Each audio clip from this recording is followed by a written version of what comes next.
Hey, listeners, before we get into today's podcast, I want to thank today's sponsor, HelloFresh. Do you feel like you're stuck in a dinner rut? With HelloFresh, you get fresh, pre-measured ingredients with mouth-watering seasonal recipes delivered right to your door. Skip all those trips to the grocery store and count on HelloFresh to make home cooking easy, fun, and affordable. You can now enjoy cooking and get dinner on the table in 30 minutes or less with over 25 recipes to choose from each week. There's something for everyone to enjoy. All recipes are designed and tested by professional chefs and nutritional experts to ensure delicious and simplicity. And I was just over there on their website checking out what they have to offer. And I'm telling you, it's making me super hungry. We have a prosciutto wrapped chicken, which I'm such a sucker for prosciutto. Chicken over garlic parm, which looks delicious. And even a beef tenderloin and brown butter veggies. There's a lot to choose from over there. It looks fantastic. And today they're offering our listeners a discount. You can go to the link in our show notes to get $80 off, including free shipping on HelloFresh, the #1 meal kit.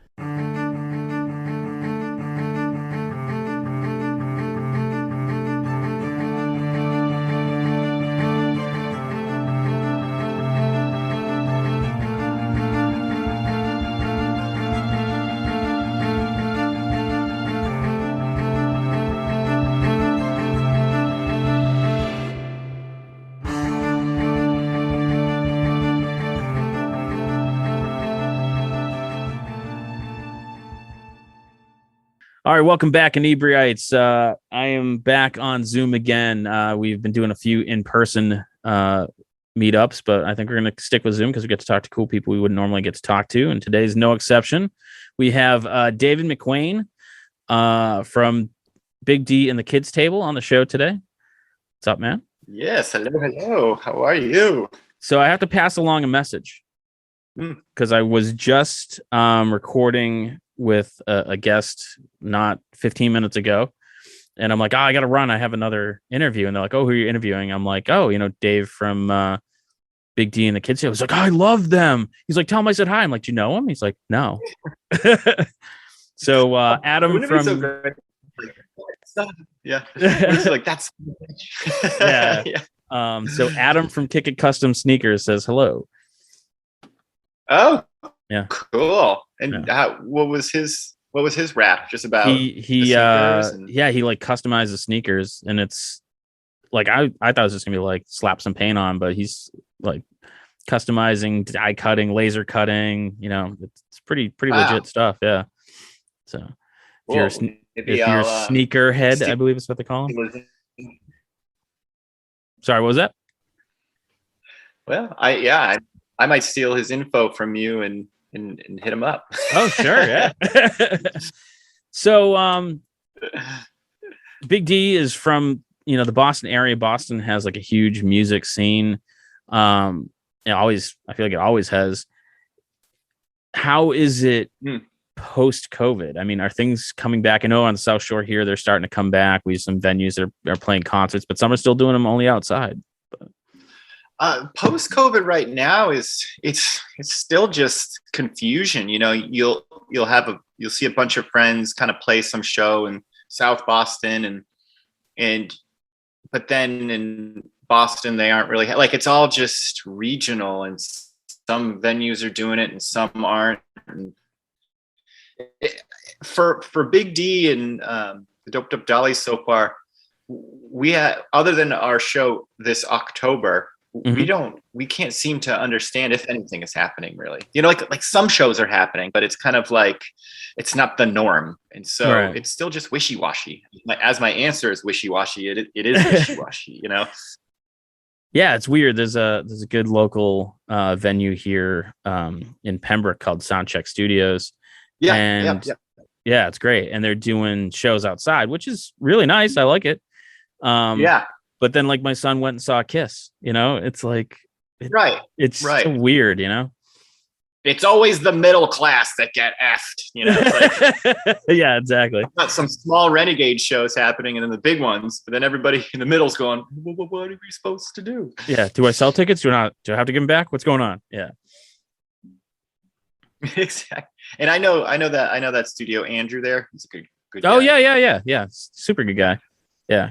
And they just put in a recording studio there now too. That's what I heard. We hope to work with Andrew. We were going to do a live, those live things, but then lockdown ended. And so we were like, oh, we don't have to do one of those live things. Like the live stream? Yeah. Yeah. Because we, so at one point we were like, so should we do one? Because we thought maybe our Halloween Boston show wasn't going to happen. So we were preparing.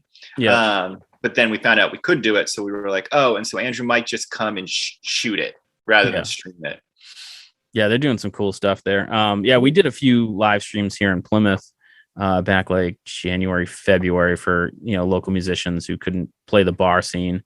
Yeah. And it got to the point where we ran through some people, and then we had people like reaching out, and they're being like, oh, can we do it? Can we do it? And I'm like, it's going away, man. Like, I don't think you want to. Like, you're going to be giving up a paid gig just to live stream. Yeah. As I've not done it yet, I've done like in the 90s, those kind of like cable access shows, I know they're different, but they're not too different.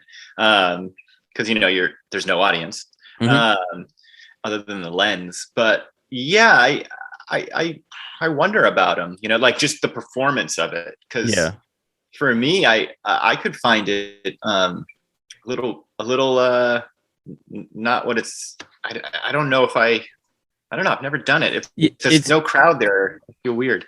Yeah, it's definitely weird, and so we kind of diffused some of that.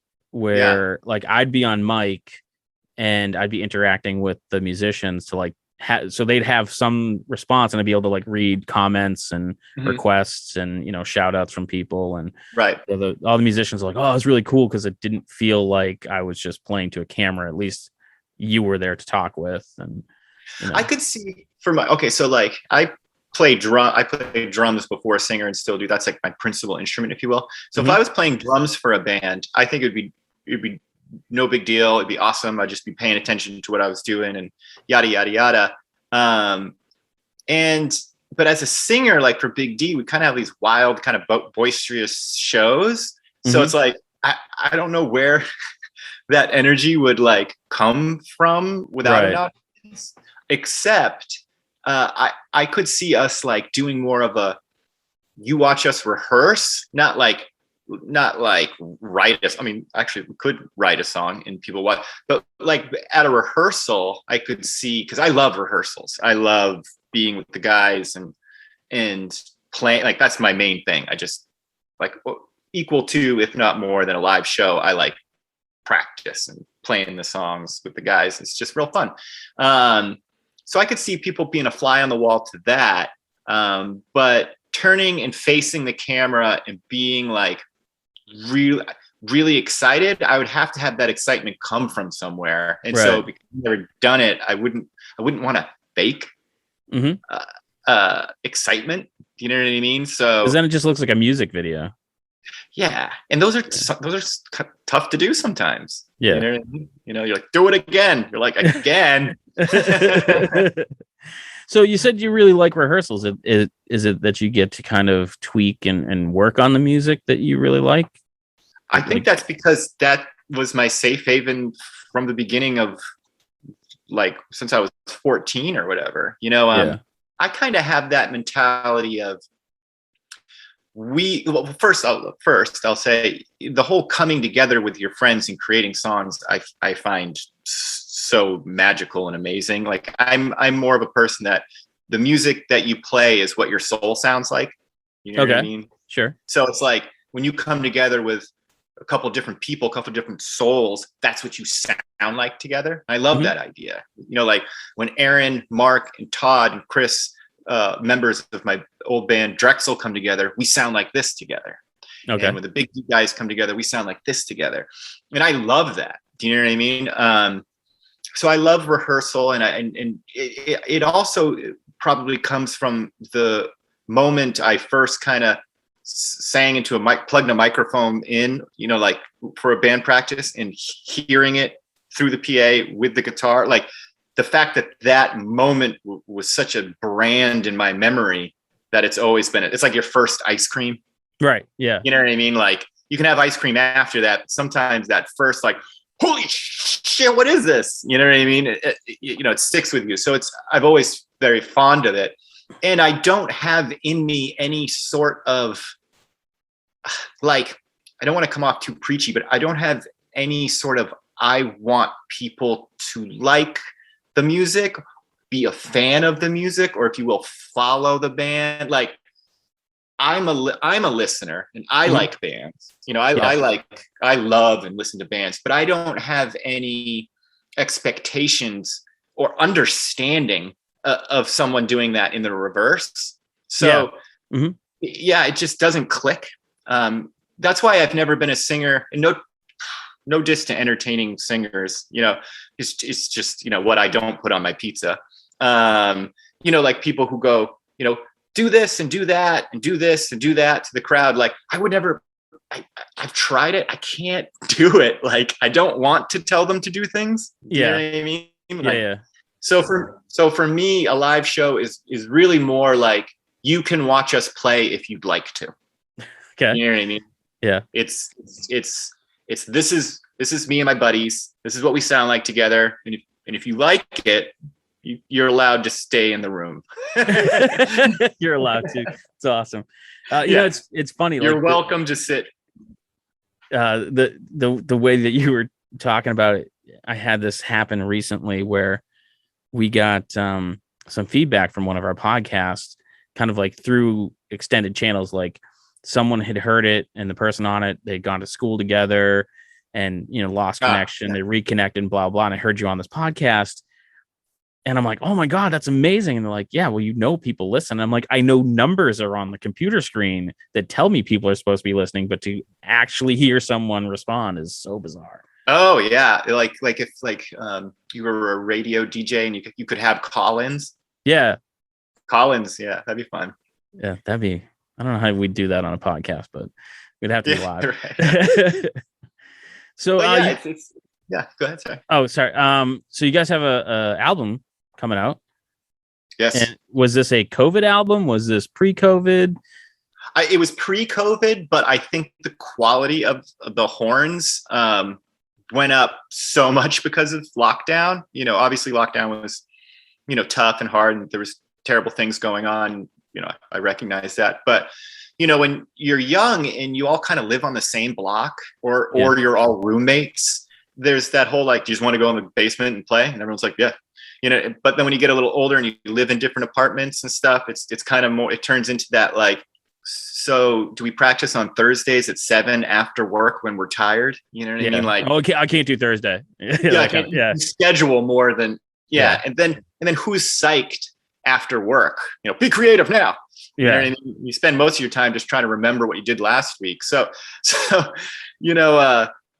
with us, we had already recorded the bass, drums, vocals, and organ, scratch vocals, I think, or I think there was some of the regular vocals, bass, drums, guitar, vocals, organ, and we recorded the horns yet, but just kind of like Pirates of the Caribbean with what's his name, Johnny Depp.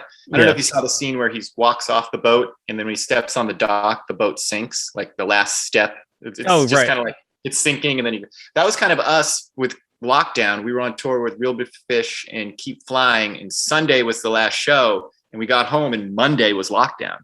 Oh, that's crazy. It was so crazy. We got home, you put your bag down, and you're like, oh, we just made it. Yeah.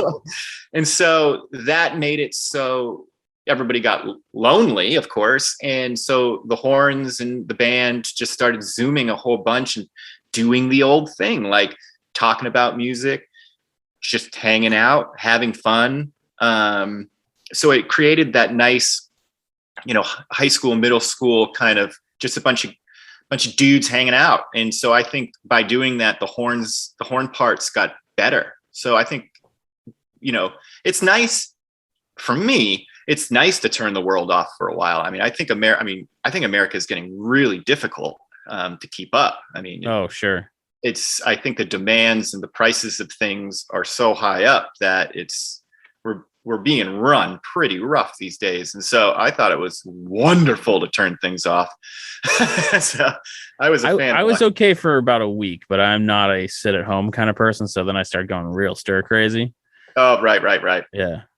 I'm one of those people that's like, I can always think of something to do. Do you know what I mean? Let's paint the house. Let's paint the windows. Let's paint the car. Let's paint, like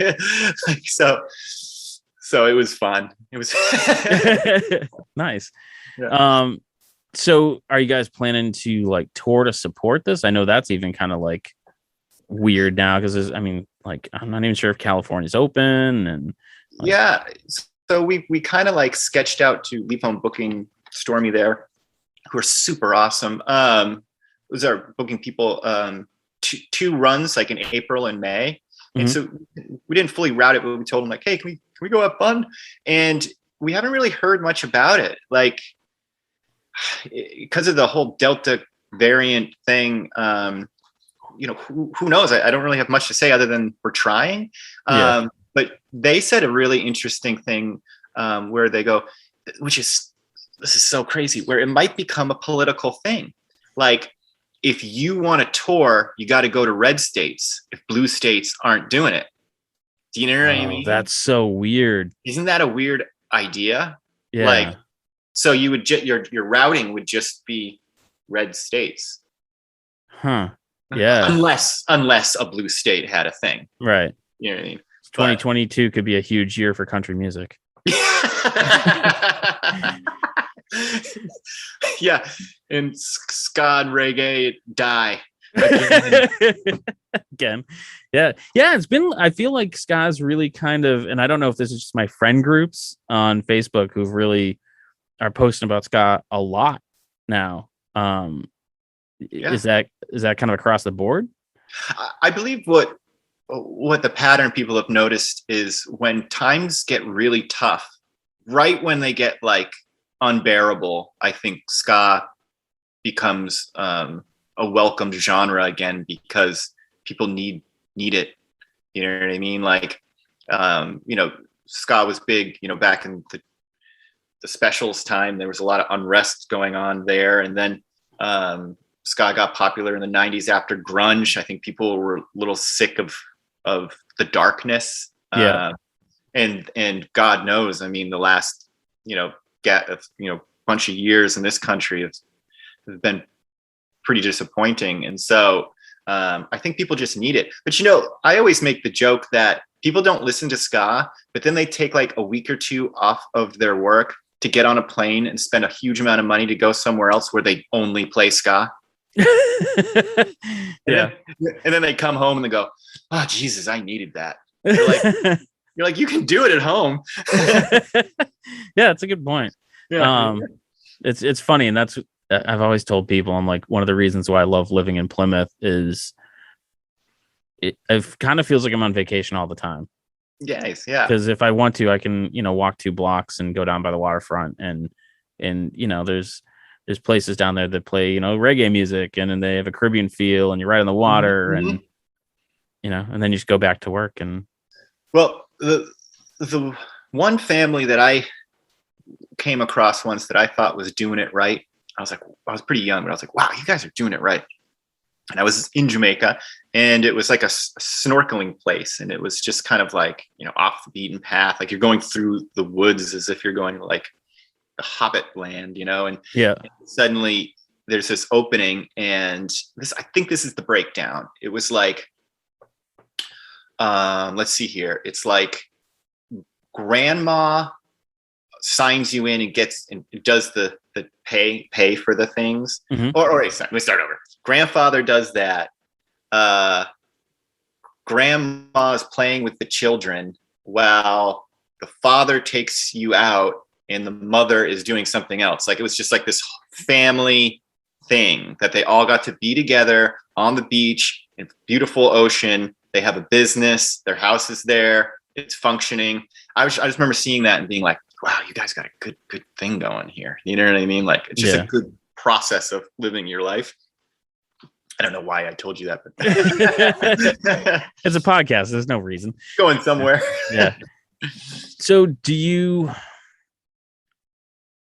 ever feel like that music gets to be too much like work then? Like, are you searching for that kind of proverbial beach? I think I've kind of found outside of music, I've kind of found it for myself as not wanting too many things. Like I'm not the kind of person who buys like adult toys. You know what I mean? Like I don't spend money. I only prepare for the man, you know, getting me again. Do you know what I mean? Like I'm just trying to like survive. Like, so I live, you know, my wife and I cleaned up an old cabin, literally cabin. Like if you stomp the floor, it'd be like, don't stomp the floor again. I'd be like, you cannot take that. It was like my in the 1920s, my great grandfather bought a pound of coffee for 55 cents, and it came with a plot of land. They were trying to advertise the coffee by being like, "There's so much land here." You like, get land with your coffee. You buy a pound of coffee. Yeah. So he bought one, and there's just this little shack. And so, like with music, you know, with going on tour, you can't really you don't really write that many rent checks, or if you're smart, you don't write many rent checks because it's silly.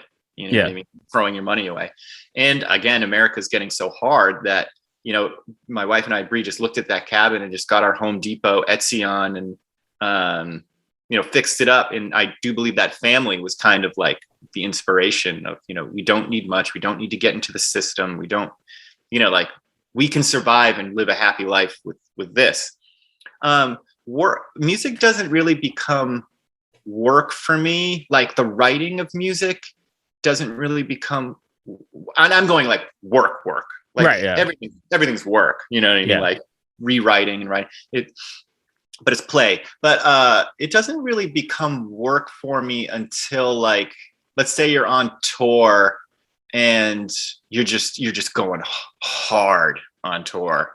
Because, you know, you don't get weekends. You never get to, you know, so if the tour is really stacked, but it's the love of the work, but it's more just like you have to put a lot of effort into it. So using the word work as effort, you know, like bust your ass.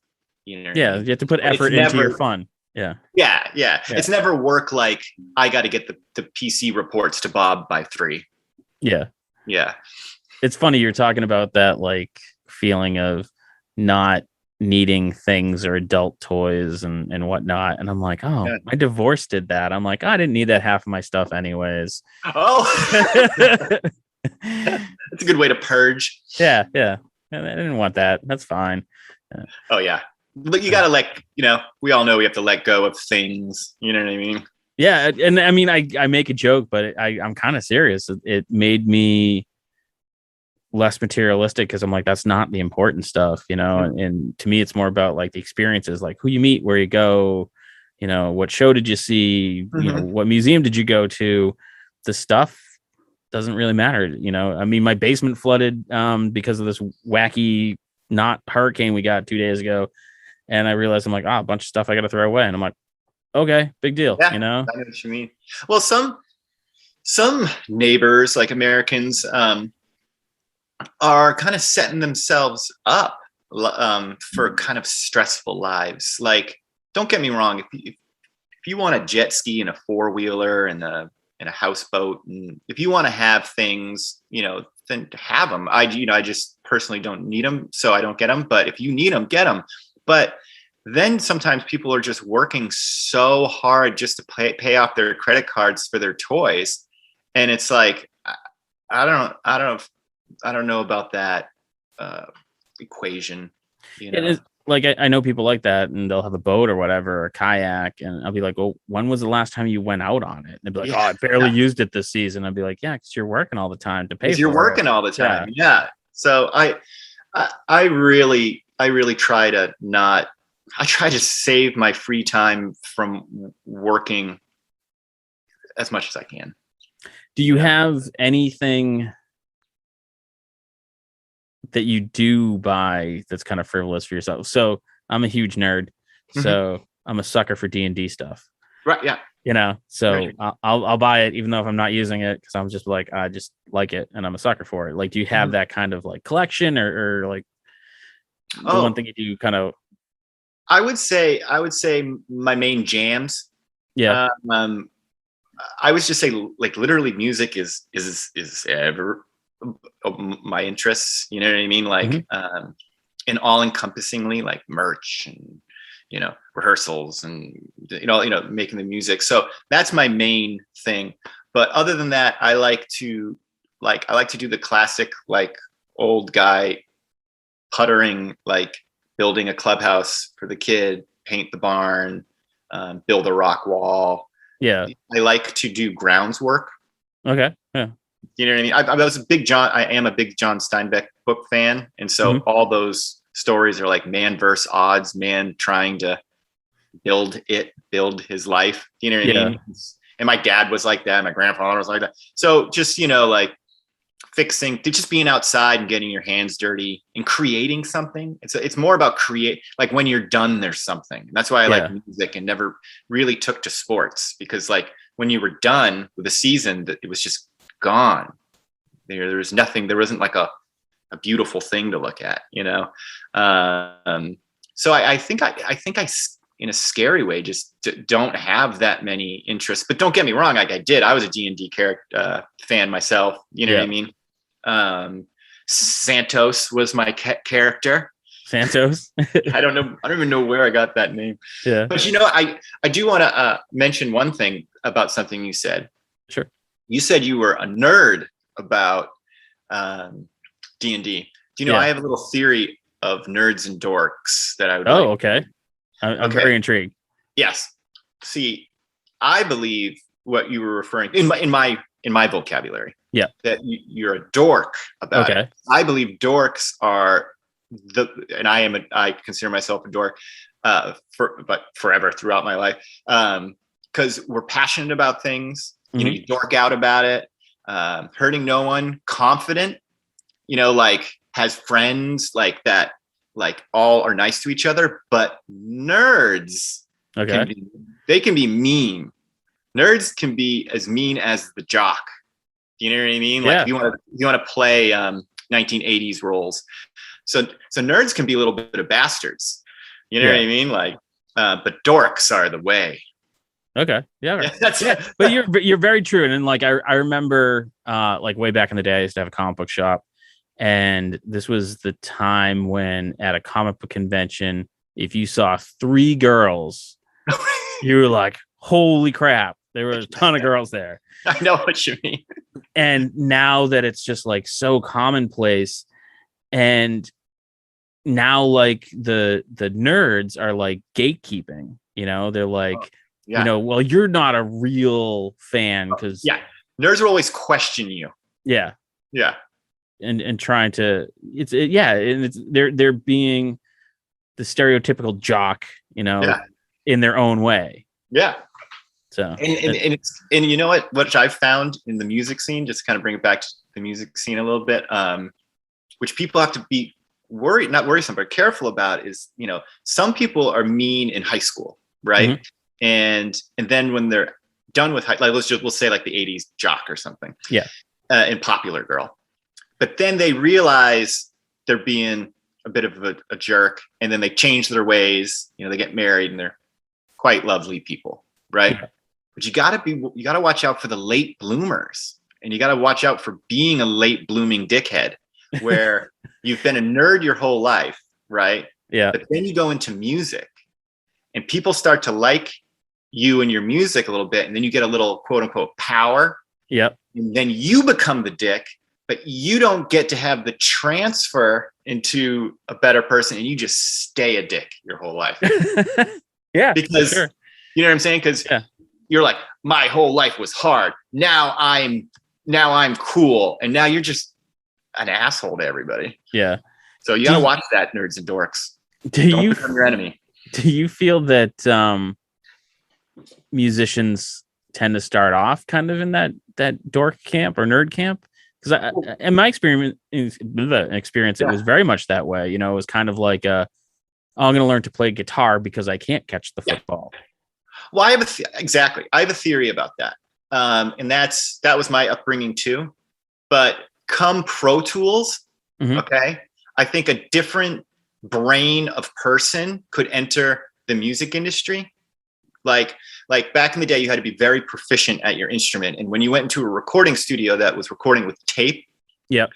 This was kind of the mantra you'd hear all the time, like person under the headphones, they'd be like, shut up. I know how it goes. Just do it again. I got it. I know. Just do it. I got it. Just do it again. That's what you'd hear. Yeah. You know, now with technology and it getting the finished product is a different, there's a different way of getting the finished product. You hear this more. Is that good enough? Can you put it together? Is that good enough? Can you fix it? You know that's interesting. Yeah. So a different brained person is now the musician because of technology. So I do think there are different players in the industry now. It's really, it makes me think of like how there's a huge boom in photography. Yep, because everybody can take a photo and crop it and resize it, and there's no expense to it. You know, I can use a free software and there's no film expense, and so the bar of entry is so much lower. Yeah, filters replaced your mastery of lighting. Yeah, exactly. Yeah, so I mean, just so all the people out there, we're not saying it's wrong. We're just saying it's different. Right. You know, it's just different people. We're not saying it's wrong, but plenty of people do. well, sure.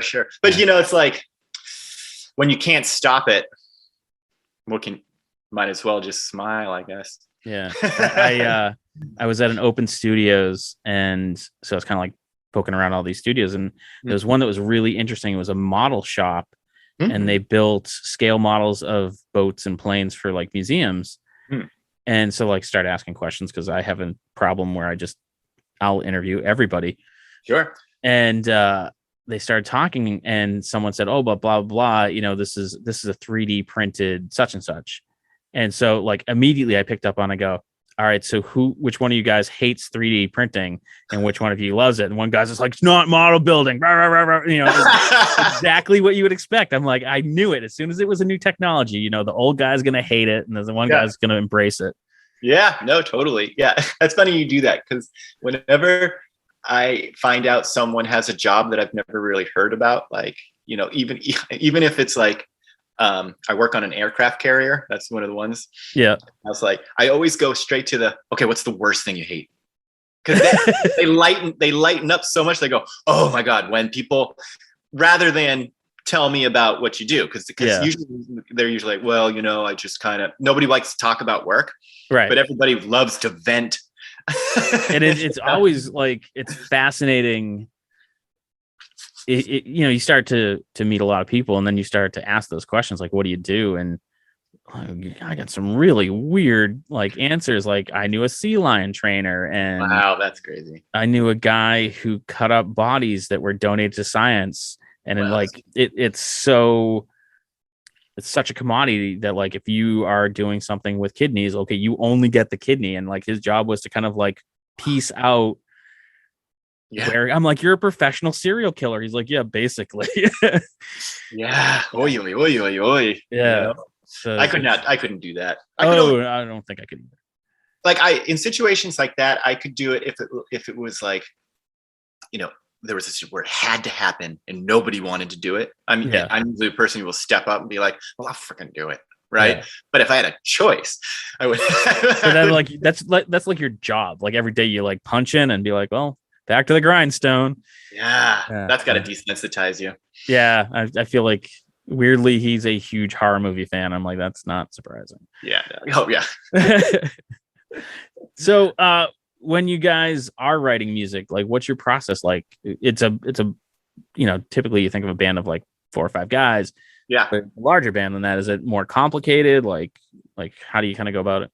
Well, we have a very anybody can write a song. You know, always in Big D, it's anybody can write a song, because, you know, if you're I'll say it pretty brashly, if you're a real musician, who isn't just, your end game isn't the industry and getting big, like you're not catering your songs for mass appeal, but you're more trying to write interesting things to make each other go, oh, that was interesting. You know what I mean? If you're writing to each other and just trying to be creative rather than successful, you know, that's a different menu. You know, there's different things involved. So we've always been like, yeah, write a song. We want to hear what you sound like. What, like, well, then, ooh, can I do this to it? So it's always a fun process like that. We never ever want anyone to write the whole song. That's not, that's I don't know, that there's time and a place for something like that somewhere else. So the process is usually just the band going, all right, it's time. But me specifically, it can be, I could write a song just because I think a title is funny. Okay. Like we have a new song called Metal in the Microwave. Yeah. And I just wanted to write a song called Metal in the Microwave. Do you know what I mean? And it's already starting to write itself in my head just by having the title. Yeah. You know what I mean? And the process was just like, Metal in the Microwave. Wow, I love that. I love that title. It kind of reminds me of something the Dead Milkmen would write. Just the title. Yeah. And then suddenly I'm like, oh, the Dead Milkmen are awesome. And then for some reason I went, oh, you know what? In Revenge of the Nerds 2, the old movie, like the nerds get together and play a show. And I'm like, I could see, even though the song, it doesn't sound anything like the song they played, I was like, I could see Revenge of the Nerds 2 writing Metal in the Microwave. Right? So it's starting to write itself. Yeah. But then, there'll be like a fun experience that happened. Like Big D on the Road would play this game called Dead Bottle, which is basically in the Masquerade in Atlanta. They would have like a hole in the drywall, like over there, if you can see me. Yeah. And you're finished with your beer. You just try to huck it in the little hole. Yeah. And if it got through, it would fall down and shatter. And that's the fun game. So sometimes, you're like, I want to write a song.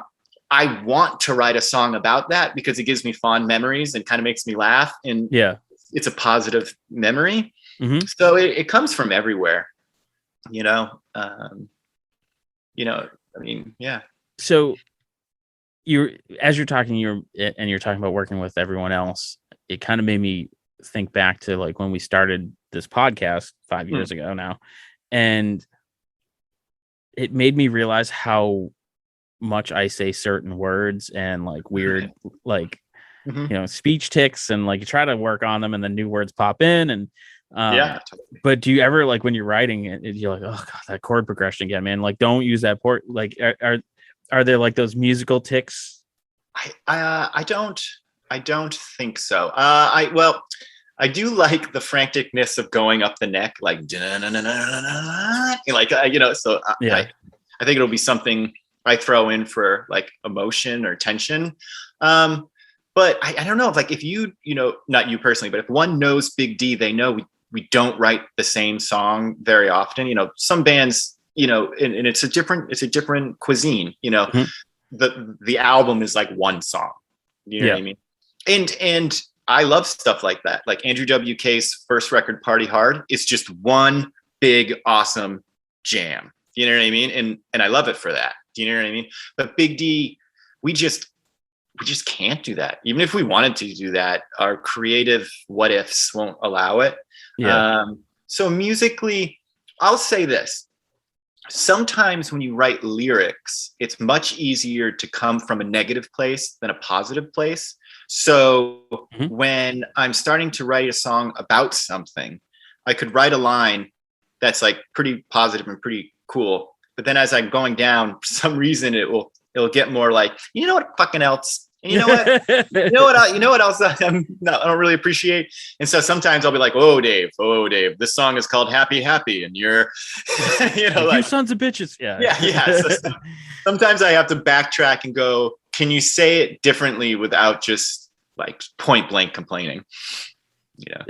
That's a really interesting thing, because I think of a lot of music as broken hearted love songs and that kind of thing.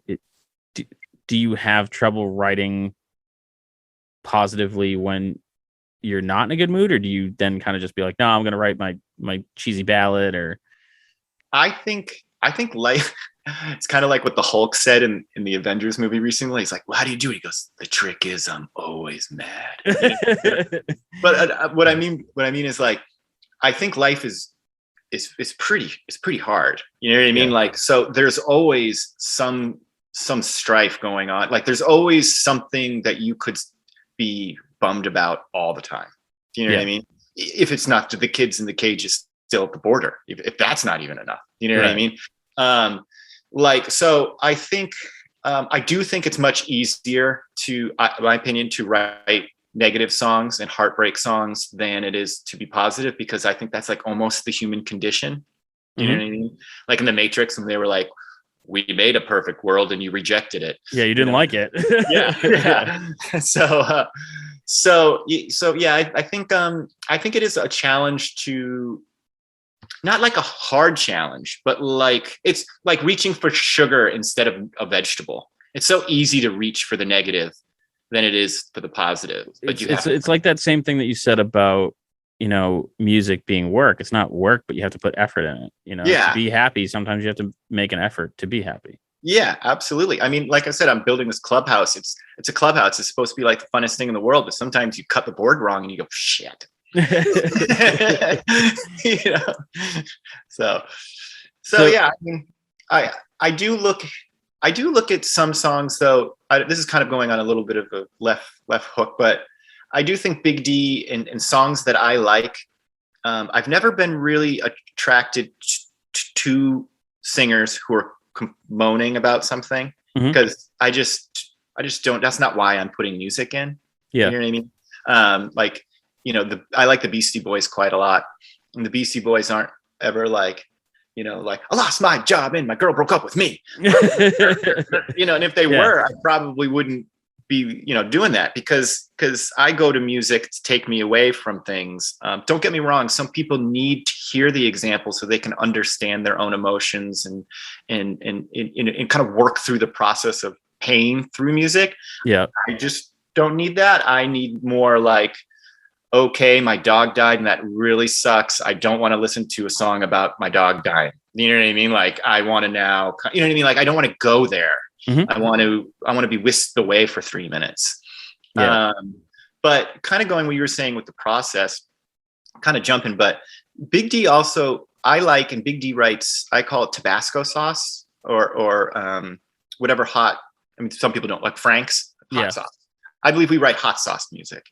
And you have the choice of writing sugar music. Like, everyone loves sugar and everyone's going to eat sugar and devour it and love it.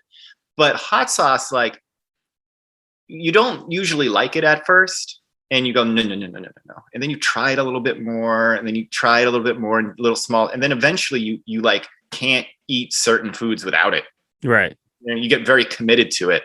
So I have like 30 bottles in your fridge, and yeah. So I've always kind of looked at the music I like and the music that, we write as hot sauce. Like, it's not for everybody, but if you get a taste for it, then you just fucking love it. Yeah. It's really interesting. I like that. That's a really good way of looking at it. Yeah. I mean, like, Master of Puppets from Metallica is one of my favorite records.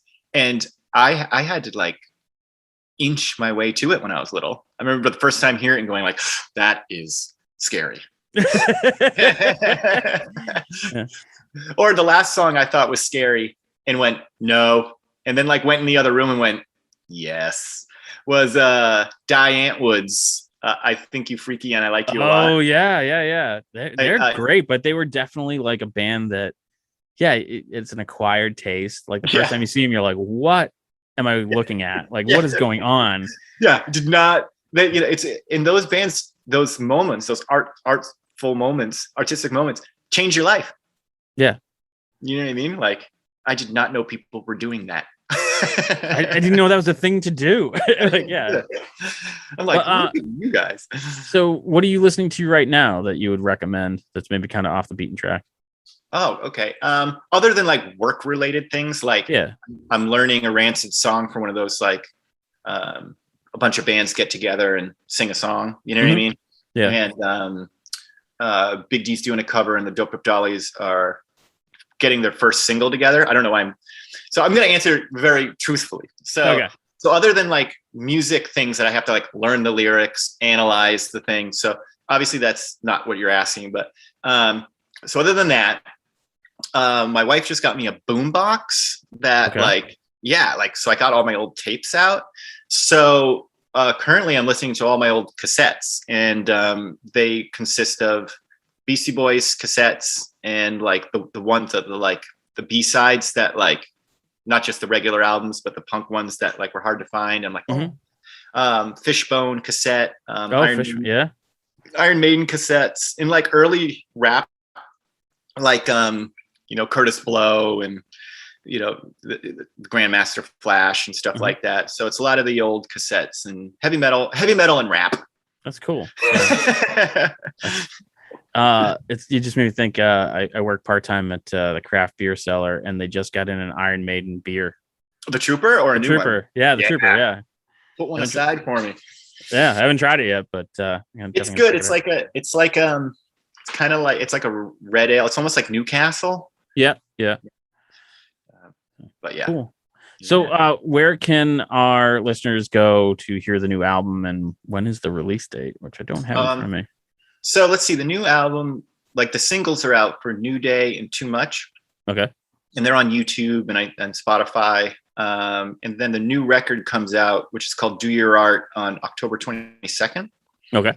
And word on the street is that Side One Dummy, the record label, just got the vinyl and the CDs manufactured, and I think I might have one in the mail soon.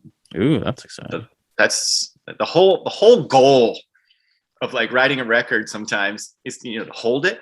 Yeah. And it's become such a journey, and it's so funny when you finally hold it, you go, okay. Okay, that's done. Yeah. I usually carry it around with me, no joke, like around with me for like 2 weeks, and then I finally put it up somewhere and I go, okay, we did it. That's done. Now I got to go build that clubhouse. Yeah, exactly. or the worst is like, now we got to write another record. Right when you get the record, you're like, what if we had done this though? The obsession continues. Yeah. It is an addiction. I would say that I would have like my wife and people say, no, you're addicted to writing music. And I always would be like, no, that is not true. Like I can stop anytime. Like literally I don't care. Right. Yeah. And it's not true. I think I can finally accept it, that it's like an addiction.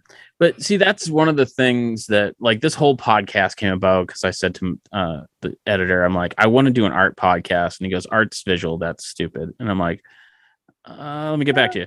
Yeah. And then I was watching I'm not even sure what it was from. I saw it on YouTube, but it was Jerry Seinfeld, Louis C.K., Chris Rock, and Ricky Gervais talking about like how they wrote jokes and why, Seinfeld worked dirty and Louis C.K. didn't. And it rang so true. And I'm like, oh, no, it's not art. It's the creative mindset. And it's like, it's that kind of, is it an addiction or is it a compulsion? Like, it's not that you're addicted. It's almost like you can't not do it. Like I can't not create something. It's a definite, you can't not do it. Yeah. But that goes in kind of with the message with the new record, Do Your Art. And the record's called that because I personally cannot illustrate or paint. Like it sounds like a joke, but I really did plateau at like 4th grade. Like everything looks the same. Yeah.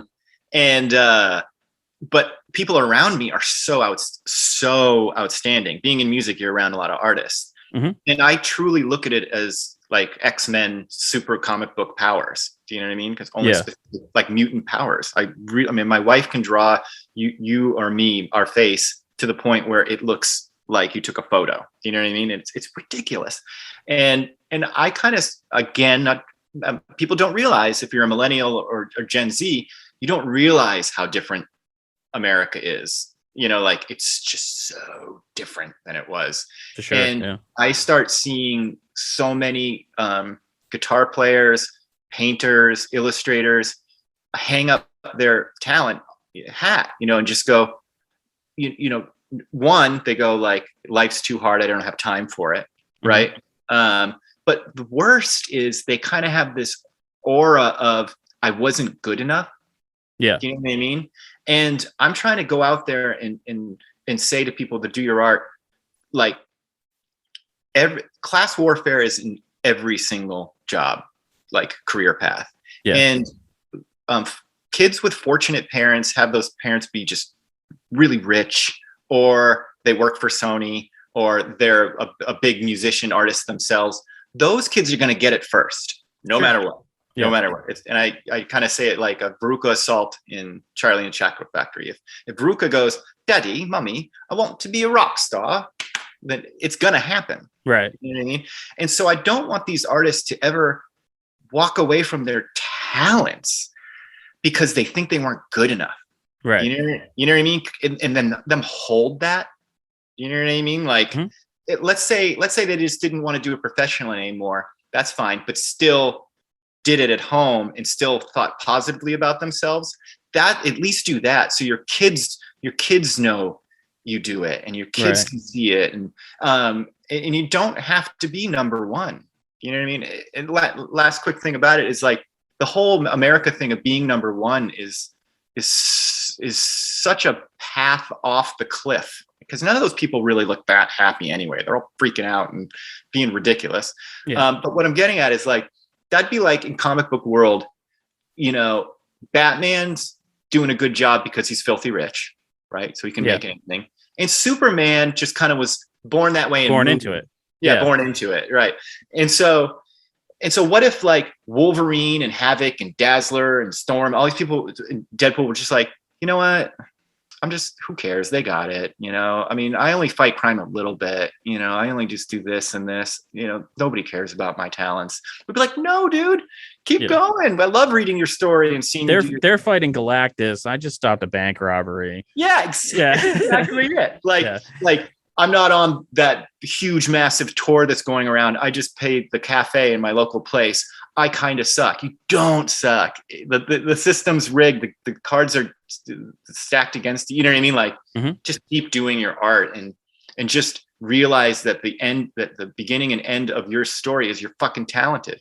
Yeah. I love that. And it's one of the things I told you earlier that we do beer mug paintings at breweries. Nice. And it's just a fun night. You know, we bring in all the supplies and people paint their beer mugs, and we always get those people like, oh, don't look at mine, or don't take a picture of mine sucks. Yeah. And I'd be like, but you're missing the point. It's not about what it looks. Did you have fun? Yeah, totally. You know? And they're like, well, yeah. And I'm like, that's it, man. There you go. And if you don't like the way it looks, you just keep drinking beer out of it until you do. Exactly. And I think, and so as someone who isn't, and I'm so happy I don't have artistic abilities, because, you know, like with music, if you're a musician, you kind of like, it can ruin some music for you. You know, because your brain's working, and I've gone out to listen to bands with musicians and like, oh, they're flat. I'm like, shut up. I know. Yeah. I often have to listen to music without lyrics, you know, just instrumentals, or the vocalist has to be speaking a different language I don't know, or like has to be dead or older than me. Like, I can't listen to like some person complain about something that's like younger. I'm like, dude, just wait, it gets worse. Get off my musical lawn. Yeah. I'm like, dude, you broke up with that girl, whatever. You were like 22. You're going to meet another girl in like next year, you know? Nice. All right, man. Well, so I want to say this was an absolute pleasure. It's a lot of fun.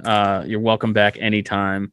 And we wish you the best of luck with the new album. And we want our listeners to go out and check it out, because it's rough times and this is happy music. So I think if you're a Big D fan, this could be your favorite record. I know that's like saying a lot, but I think if you like the band already, I think this is the one. Awesome. Yeah. So thanks again. And I want to say thank you to our listeners, and we'll catch you guys again next week. See you. Thanks for listening to today's podcast. You can find us on all social medias at Inebri-art, or on Instagram at Inebri-art6. You can email us at Inebri-art@yahoo.com. And make sure you listen to the other podcasts on the Inebri-art Podcast Network, including Bar Talk, Old Colony Cast, Retro Redoctopus, America's Hometown Horror Podcast, and our newest one, Theme Park Legends, a podcast about working at theme parks. What else? And we'll catch you again next time.